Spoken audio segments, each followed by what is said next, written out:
Hello, all my lovely gamers out there. Today we're going to be doing an episode of Icarus for a tutorial on farming exotic materials, or the currencies of the game. Yellow being red, purple exotic, red exotic, and then the new BioLabs green exotic. We're going to be covering all four currencies and how to acquire them as quickly as I've found, and all the steps associated with those. To start with, yellow is the very basic currency, and as a new player, it's the gateway to your workshop. To build up a fair amount of it to begin with, you can literally do it with a level 0. We're going to jump right into this. We're going to go new, missions, Olympus, and we're going to Beachhead. Beachhead, we're going to be playing in hardcore hard. Don't worry about it at a level 0, because we're going down completely naked. Yes, I know. The reason we're doing this is the developers set this up as kind of a give-me mission. Just a freebie. It's mostly meant as a tutorial, have you build a few things, harvest a few things, craft a little shelter, maybe make a campfire. Yeah, that can't remember what all the mission objectives are, but they really don't care how many of them you actually complete. They still give you the reward for going, so who am I to argue? Free sandwich. Takes about a minute and a half or so, and free Ren. Best way you can get some currency to start with without having to strain yourself or spend 3 hours on a mission. It's also especially handy if you just need like 50, so you can get a canteen or a pack of arrows or some miscellaneous thing or another Cinetai grenade. And all we're going to do is, as soon as we land, stand up. Saul will start yabbering again. There he is. Go ahead and interact with the ship. Return to station. And there you go, right on the left side. Mission completed. And also confirmation in the middle of the screen. Hit continue. If you don't want to watch the rest of this animated stuff and listen to him yabber his head off, you can go return to character select. That completes chapter 1.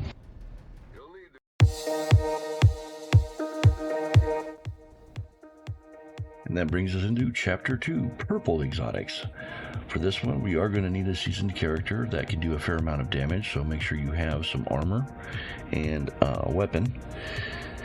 To make it a little bit faster, there are some preferred things to work with, but we are going to go ahead and just get into this mission. Missions. This is going to be on Prometheus, and it's the second mission, which is Offender. Once again, hard and hardcore to get the higher payout. You can skip the hardcore side if you want to be extra safe, so you can have a couple resurrections. But this one is a speed run, so we are going to want some speed, so I use a tachyon armor. We're also going to be falling and jumping a lot, so I'm going to be grabbing the survival backpack, which has fall and speed on it. We are also going to be adding some more fall protection, some more speed, and then we also want to be fighting some cave worms, so we need to make sure we have this one. This one is going to be expensive. It's going to cost some red Ren. It's all the way on the far right of the modules board, or the module section. So if you can't afford this one, it's just going to take a couple extra shots. This just makes it go faster. Of course, speaking of shots, we are going to need a weapon, some ammo, a biosuit, virosuit, and then I'm going to be bringing a sickle to harvest fiber faster. That's crucial to this mission. And then of course we want to send a Cinetai grenade to get home, because we're going to be jogging across the map. This is all you really need, but if you want to, you can include some air and water in this build out. Canon for this game, or storyline, plot, whatever you want to call it, has some pretty interesting and screwed up stuff in it. This mission has some of it. If you listen to Saul in the background, you'll hear it when you're playing, about rearranging all the genetic things, and hopefully glad there wasn't any people here. Turns out there was. That comes up in the next one we're going to be doing.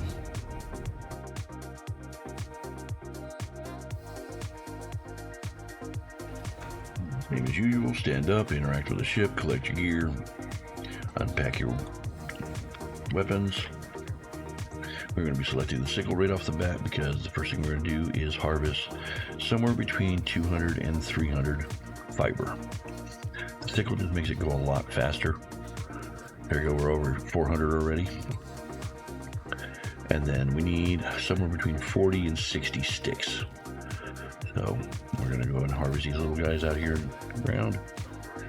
And there's 64 for gold in there. And I did see a watermelon here.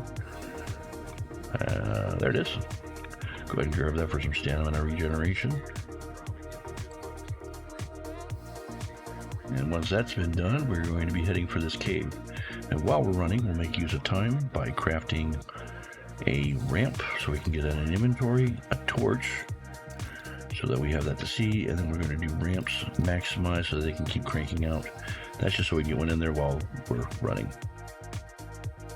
Now, some of the benefits of how you put your character together with your talents and the gear is why you see a lot of characters running and jumping like this. If I just run on the ground, my stamina burns. But with the tachyon armor and the fall protection, I can fall quite a distance, and as long as I'm airborne, my stamina regenerates. So as long as I'm jumping and falling, I basically have unlimited stamina. Now, on this, when you come up towards this section of hill, close to the cave, it's on the map here, right when you hit this river, if you do not have all the speed bonuses or you're worried about being able to jump this river or getting stuck, there is a patch of grass right here that even without sprint, you can jump over this hole very easily.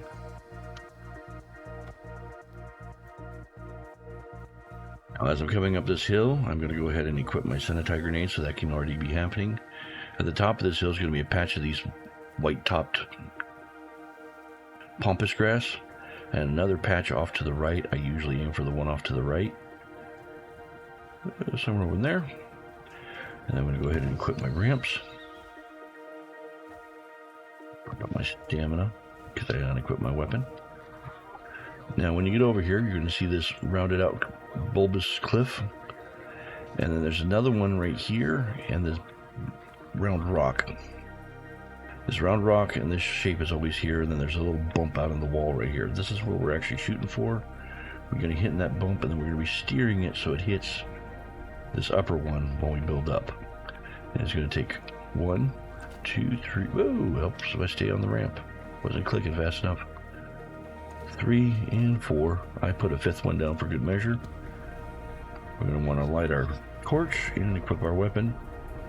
And if you nudge into this, you can sometimes get 1 or 2 at a time. The developers adjusted this to where they pop up in groups now.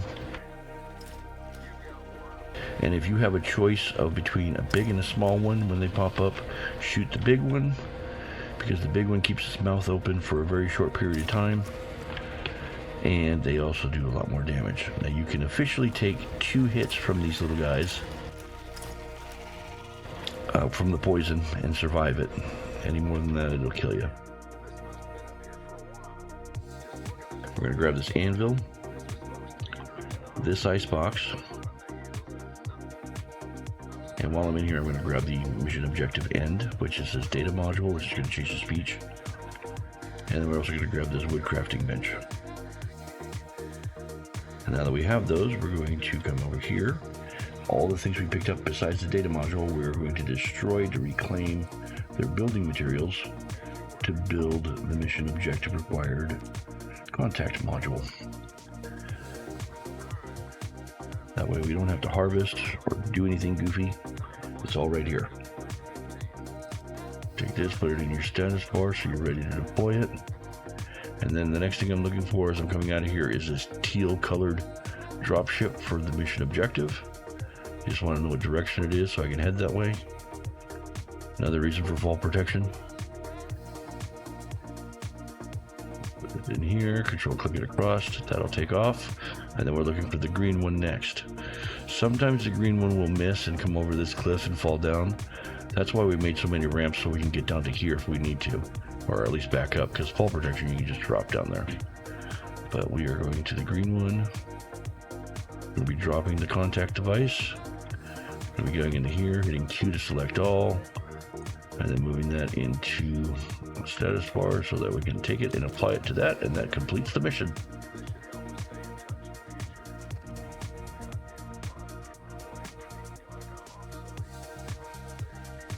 Get out of here.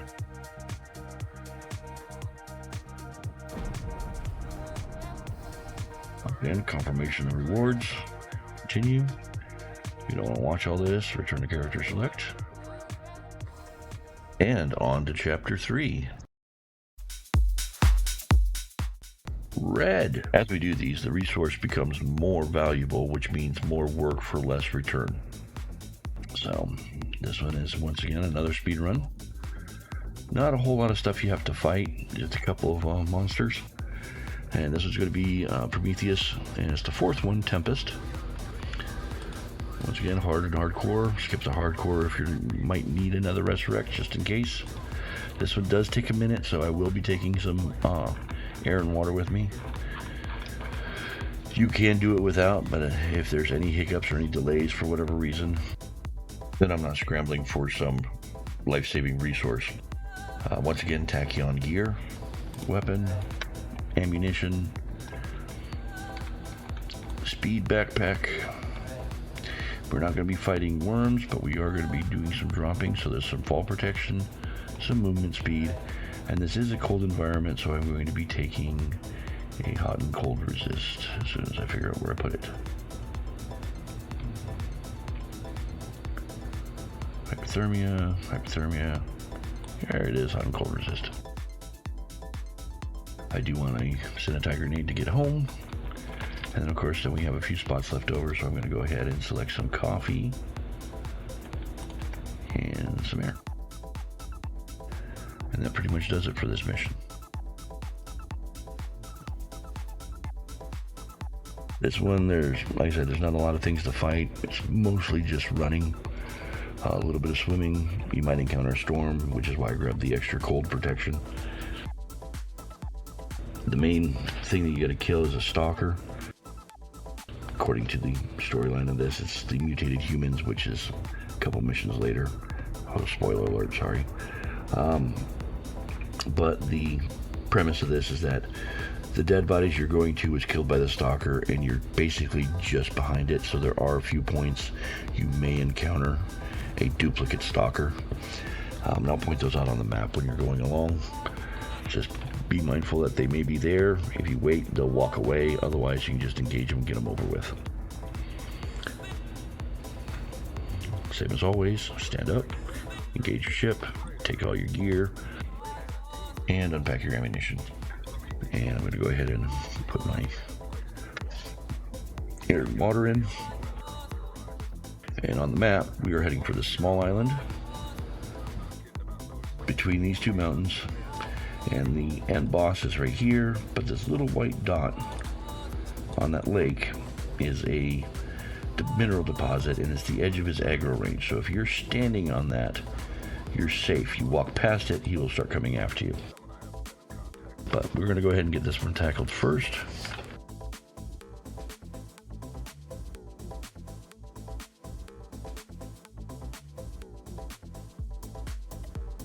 Again, like any other container, hit F, U to collect all. You just need to pick the stuff up off the body, and they'll tell you to go to the next one. Sometimes it's hard to see these mountains, especially with fog and everything else.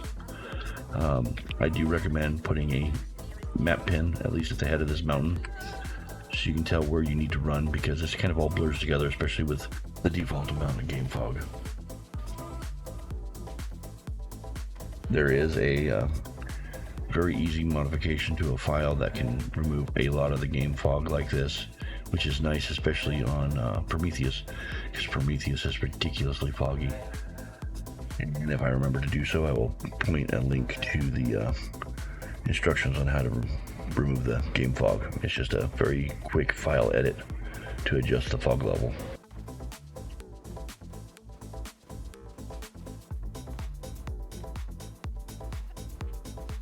Main enemies you got to worry about on this one is just the stalkers.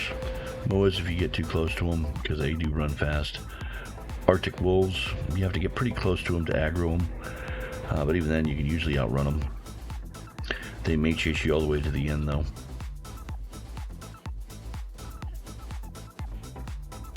Furry zebras, or Arctic zebras, are friendly. You can walk right up to them, they don't care, as long as you don't hurt them.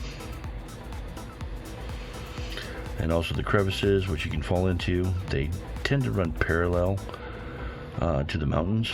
If they are perpendicular, they do not go under the mountain. Oh, quick note, if you do not have fall protection, you can just walk right down these rocks right here with no trouble. And you probably heard that noise. That is the sound of the stalker. It always happens here, but you may encounter one coming over the ridge right in through here, or there may be one walking along the edge of the mountain right here. Let's see if we got one. Nope, not this time. But we are heading down to this black dot, which is another body.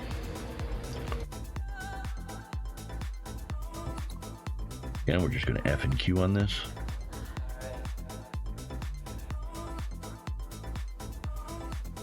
Oh, I forgot about leopards. Those guys are bad too. And if you just fall on the mountain, like I said, you won't fall and see any cracks very easily. What you're looking for is there's going to be a big bulbous rock out here, right there. And not far from it is that little island.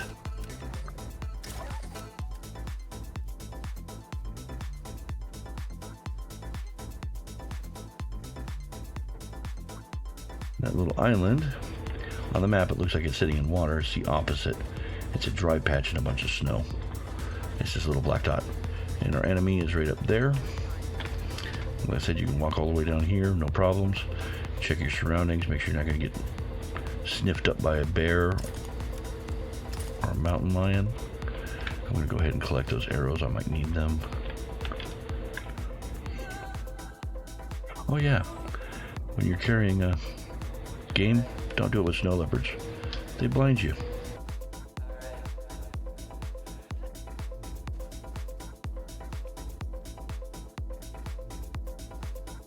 Unless for this guy you do want something that can shoot fairly quick and accurately. This is that deposit I was telling you about. Make use of your stealth, which you can't see on my screen because it's all white, but there you go, stealth. I'm crouched, so that way when I shoot at him, I get bonus damage. And hopefully you don't have the video glitch and freeze on his death. Yep, there's the video glitch. We didn't freeze on... Yep, we're going to freeze on his death.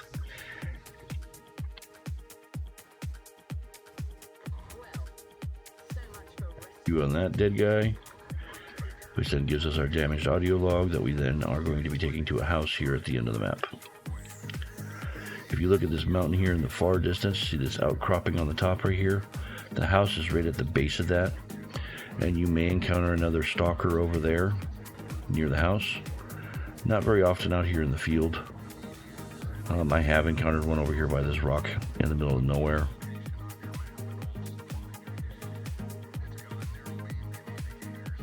As such, you are heading for that rock, which means you can go through the arch, you can go around the arch, whatever you want to do.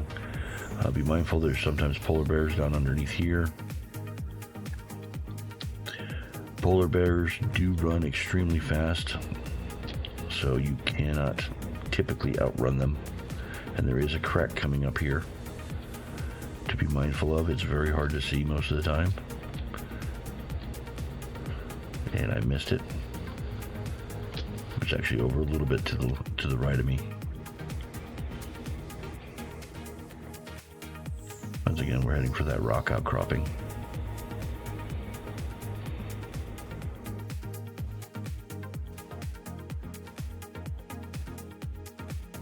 Also, if you're getting cold exposure, storm exposure, stop for a second here. There is a cave right here, right by where the boss was, and the house has shelter as well. Pick your nearest destination for safety. And usually when you encounter a stalker, it'll either be here, over here, or sometimes in this gap over here. Actually, is that one right there? Nope, that's a snow leopard. At a distance, they do look a lot alike. But you're heading to this building. Once again, the shelter's right here. There's usually a campfire in here so you can warm up and get out of the storm. So you're aiming for this contact device. We're going to go ahead and drop our Sentai grenade.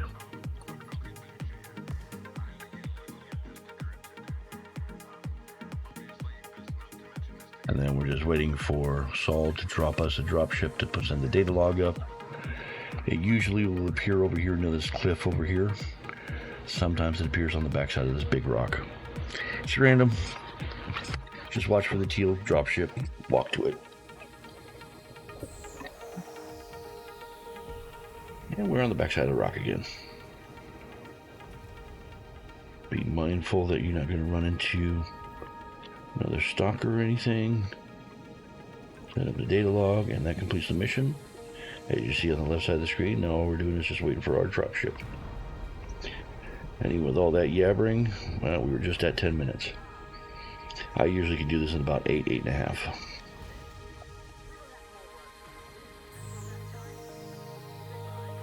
Here we go.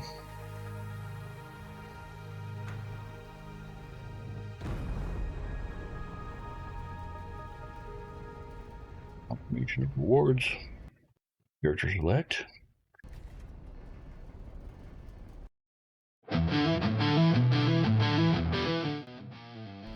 Alright, ladies and gentlemen, we are up to the final chapter. Chapter 4, Green Exotics.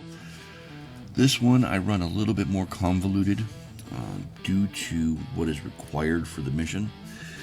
The mission itself doesn't require a lot. People speed run this just for the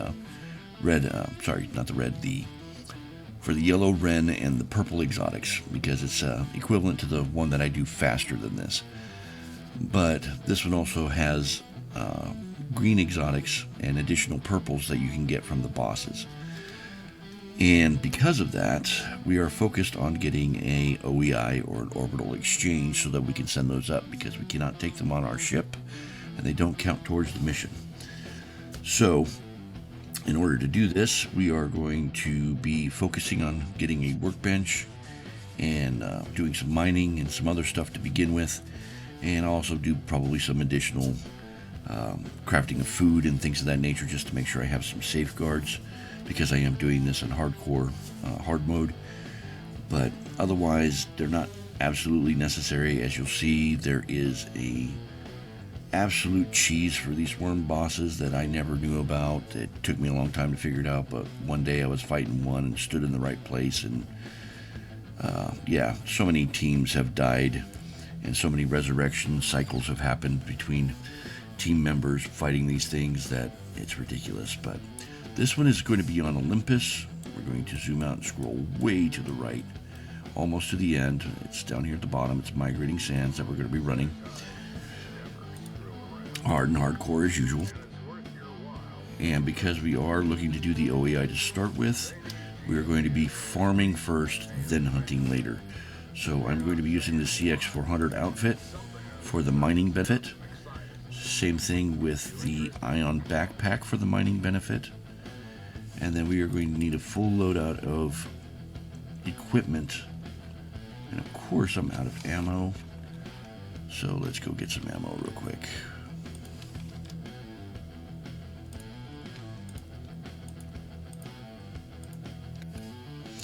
And because I didn't happen to look, let's more get some grenades. Now, to make this mission more beneficial, it actually works out that I came here, is underneath modules. We talked about this before with the cave worms. This one's going to require you to do some farming for some red exotics. You're going to burn some of your purple ones for this one, which shows world bosses. This way you can get 4 worms in a run versus only 2. If you don't have this mod, you can still get 2. It's still a worthwhile run, but this gets you 2 additional bosses, and that is worthwhile. You'll earn that back in no time flat. So let's get our Enviro suit, some ammo. And I'm not going to worry about the Sentai grenade yet, but we are going to be doing farming to start with. So we want our cave module, and we're going to want some movement speed. And I do want some air and water, so that's going to fill out our initial loadout.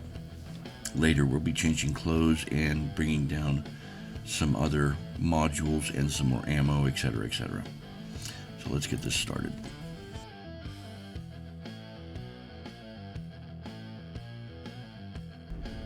And just for initial food, just to be lazy, since we have to cut down trees anyway for wood, I'm going to cut down quite a few extras and just harvest the tops of them, because that'll get us some coconuts right off the bat. And there are 3 grades of coconut beyond that of seed, and because of that, you can get some real easy food to start with. And let's get our air and water in place so we don't have to worry about those. And then we are going to have to harvest a lot of fiber because we're not using a sickle. I guess I could kill an animal, craft a bone one real quick. I usually don't bother because I run around this map so much. I just keep collecting fiber as I'm doing it.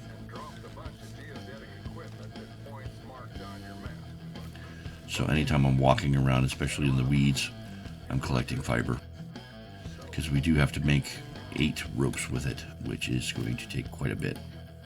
So let's get some trees knocked down.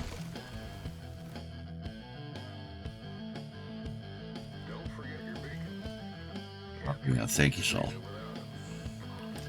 And then all we're going to do is just hack the tops, just for the coconut. I did it all for the coconuts. Carver said that. And then we are still going to need some wood, so we'll chop one of these guys up.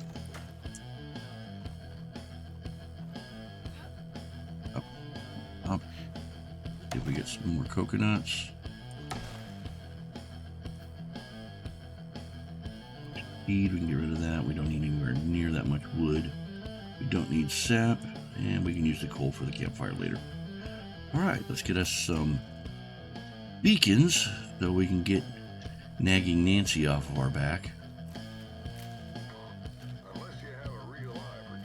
Speaking of the devil,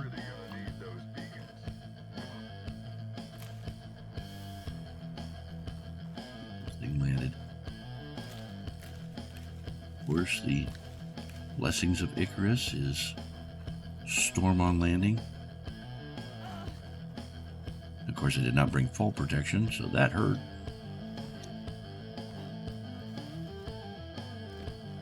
Those, collect some more fiber.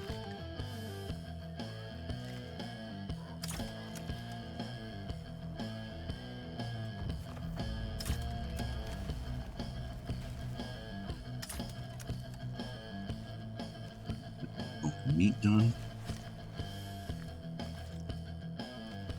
Need the leather. Bench. Might as well check this for coconuts on the way by.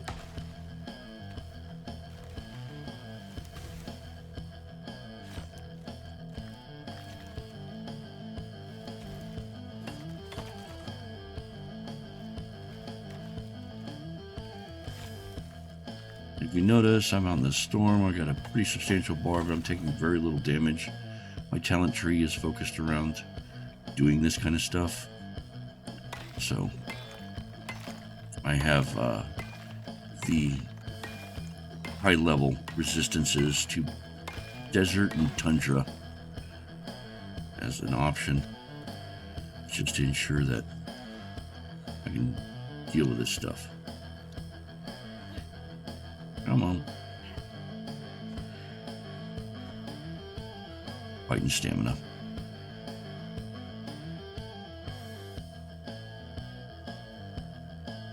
Go through here. We will need some stone as well here in a second.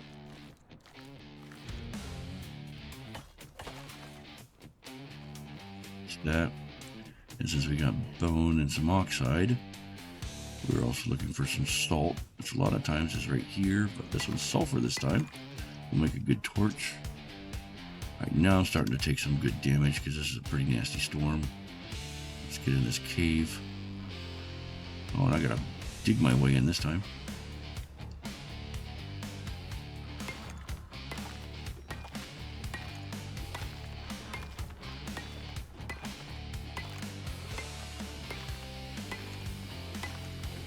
This gets our stone quota resolved. Let's get a torch made. Workbench. Oh, we can do the workbench because we don't have room. It's going to jam up.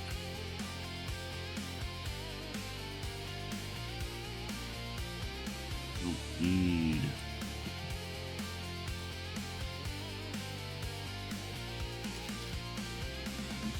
And let's also get a campfire. These things can all be working while we're out harvesting a couple more things.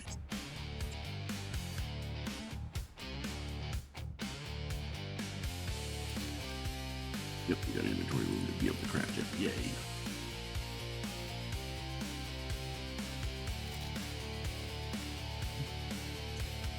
Heat up and land on the ground.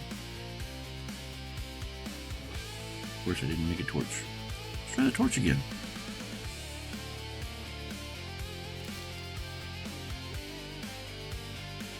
Hello, worms. Oh, there's one. How many we got this time around? There's one. It can be upwards of 3. There's 2. There's 3. I get stuck.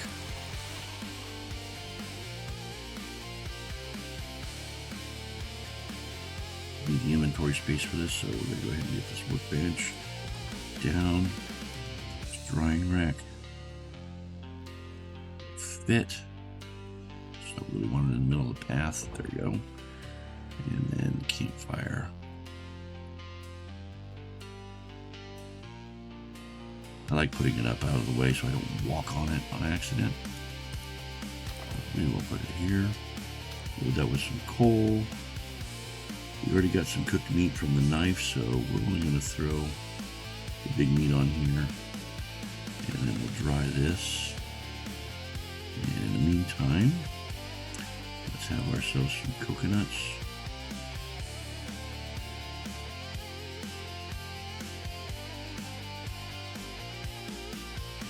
Get some salt, and we'll be good to go. Healing potions being. See if we got enough fiber to make our required rope. So that can be going. Nope. Not enough, but we can at least do a split. And then we went the rest out of leather. Getting our necessary metals together. Needs 7 iron ingots. There's 2, 3, 4, 6. Oh, come on, give me 7. 9. All right, and then we need copper. Same amount, 7. There's 2. 6, 9. Yay.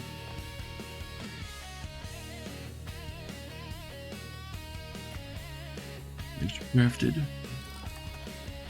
Off all the excess junk we don't need anymore.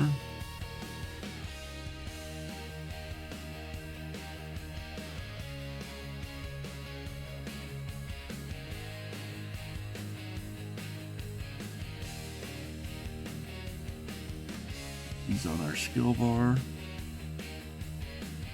Still got bone and oxide. Good. Did we put any oxide in here? Nope. Don't forget our OEI. For the food here in a second.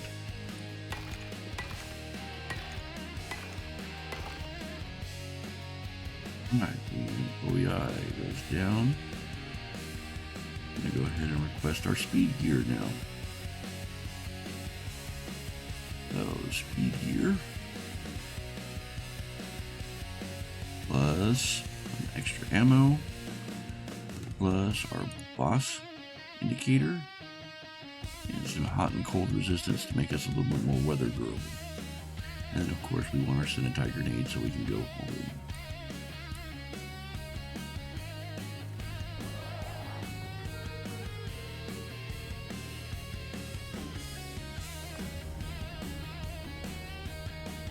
Up.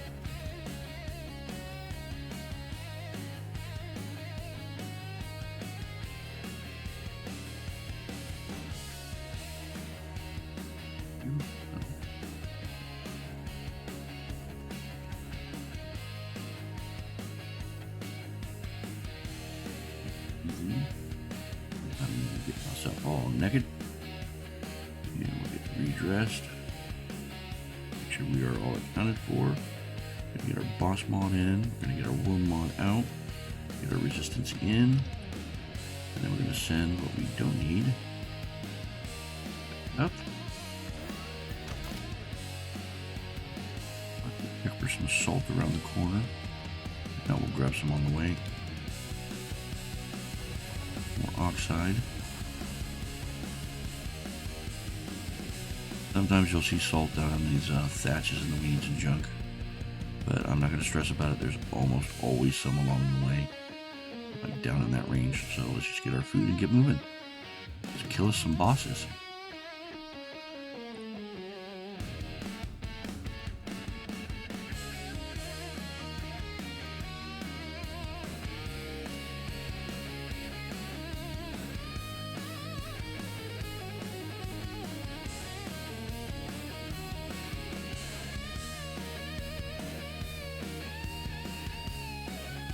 Extra coconuts we don't need.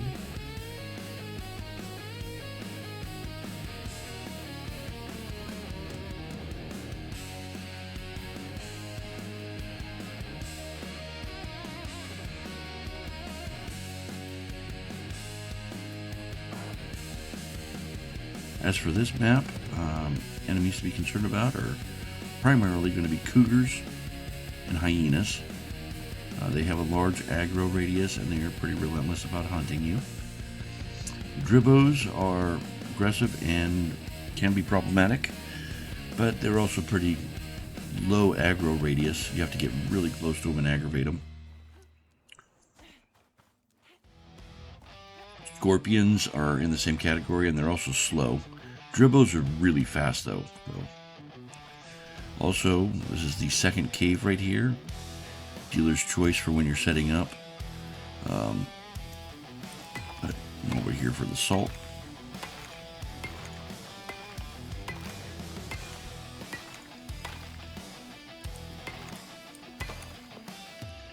Yeah, let's get some health made. We'll get our Sentai in place, and then we'll get our healing concoction into our skill bar as soon as the first one finishes. There it is. Alright, then we're going to look at our map, and you can see our bosses.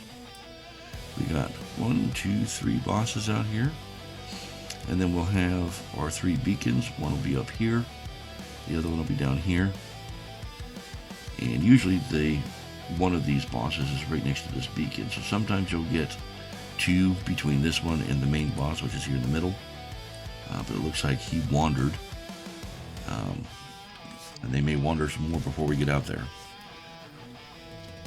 But let's go ahead and get some stuff taken care of here. All right, there's some dribbos. There's a jackal. No, that's a deer. Pronghorn. A scorpion. Once again, mostly just listen for the fight music. Now, usually, like I said, if that one is here, you'll see the mound pimple right here over the hill.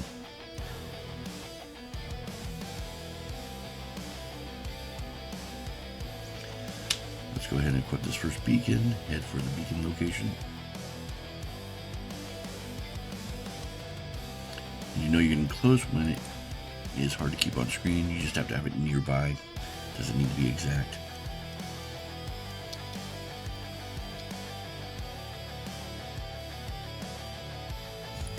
And scorpions and jackals like the oasis down here, so I'm going to stay up the hill from it. I'm going to go across the bottom since all of our bosses are basically up to the north. We'll get this one knocked out and work our way up and then back.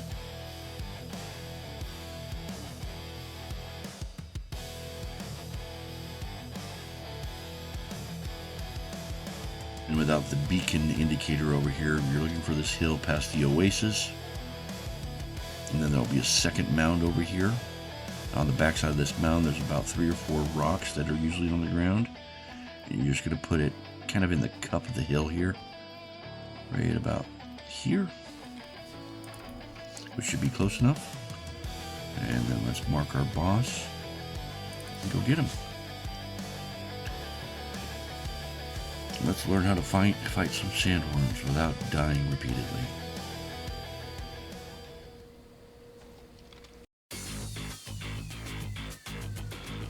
So on these lesser sandworms, not the big boss, their sand mound actually creates your space for buffer. So if you stand at the edge of this, you are in the range where he thinks you're too close, and he'll spin around, but you're not far enough away where he'll do ranged attacks. So I can just stand here. I'm more concerned about weather and cougars than I am him. Now if you look at his neck, there is a little kind of like face looking spot right here. I'll move my cursor out of the way so you can kind of see it when he moves around. But if you aim at that when he's overhead, like right there, and then adjust for when his mouth opens, you don't have to change anything. You just hold still and hit your fire button when he screams.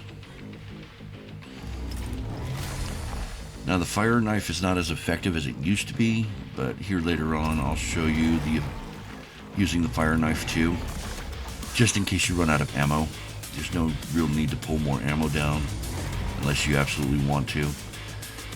If you don't have the fire knife, because I know it's expensive on exotics, then even a regular knife will work, but it's not quite as effective because of the stacking damage of the red one. The lunge also misses too. If he does do it, you can strafe to the side if it makes you feel more comfortable. Or sometimes he can clip the top of you if you are standing a little too far back. And the nice part about using crossbows or bows is that on these lesser bosses, their corpse stays around for a little bit, so you might be able to recover some of your arrows and bolts. And we should be one or two more shots here. So let's go ahead and get our goodies. Let's see if, yes, we can recover. Nope. I aim just right to get these guys.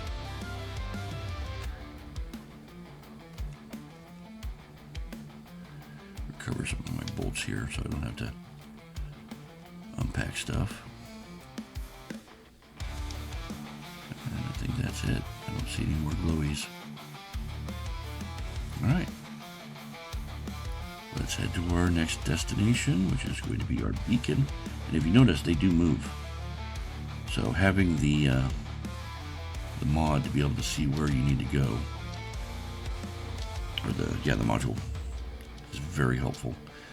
If you can't afford or don't want to waste the module space, the javelin bow also has the same feature on it.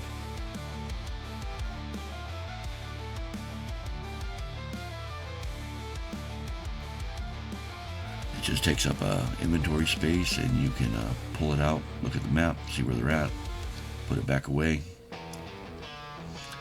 And I might even use my javelin bow for this, but it fires so slowly, and there's a lot of instances where you can get double shots off. And the damage range is fairly similar to my crossbow with the penetrating arrows. There he is. So we're going to follow him and aggravate him to get him to come out of the ground.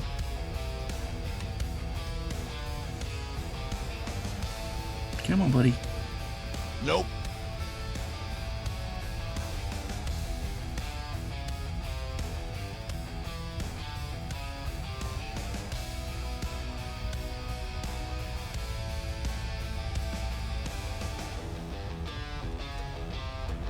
Oh, look at that. Twofer. If they would stop.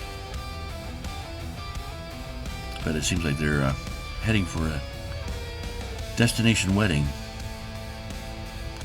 and won't stop until they get there.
back some.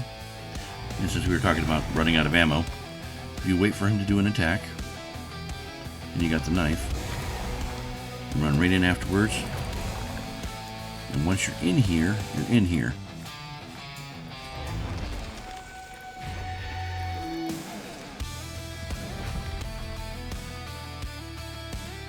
Loot.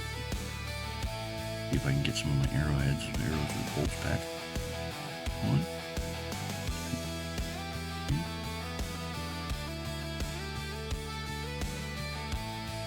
I don't see any more hiding in there yet. Let's head for our next guy.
Now this one, he does not have a standard mound like the rest of them do. It will only appear when you get close to it.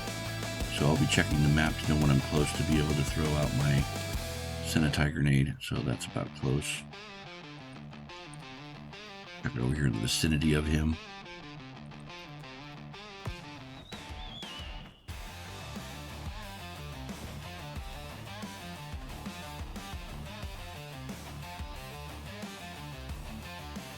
Somewhere. There he is. Keep being too far away. Now his mound is bigger. You do not want to stand at the edge of this one because you're way too far away. This one you actually have to gauge the distance properly.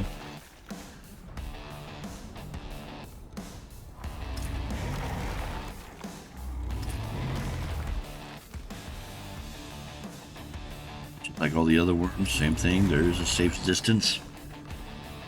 Aim at the same spot. They use the same skin. Same thing with land sharks when you do a thumper.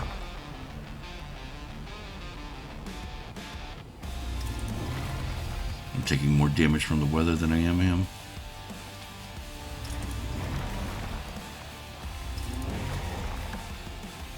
I got 2 bolts left. Got an unopened pack. I think I'll just finish them off with my knife instead of wasting the arrows.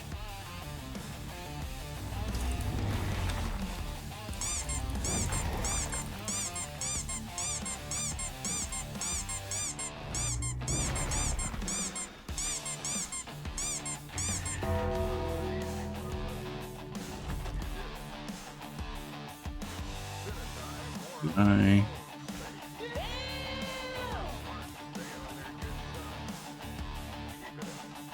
That's why we do the extra health.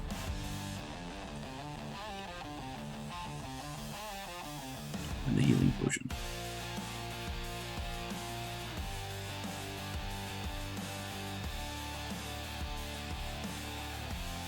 Enough of these extras.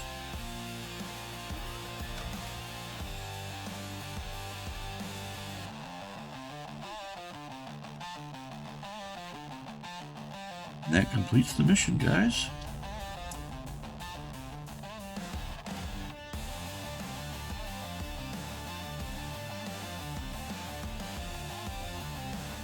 I do hope it was helpful, entertaining, informative, whatever. And best of luck for you guys in your journey to become nice and rich in Icarus, the vanilla and official way. Other than that, thank you for watching and happy gaming, guys.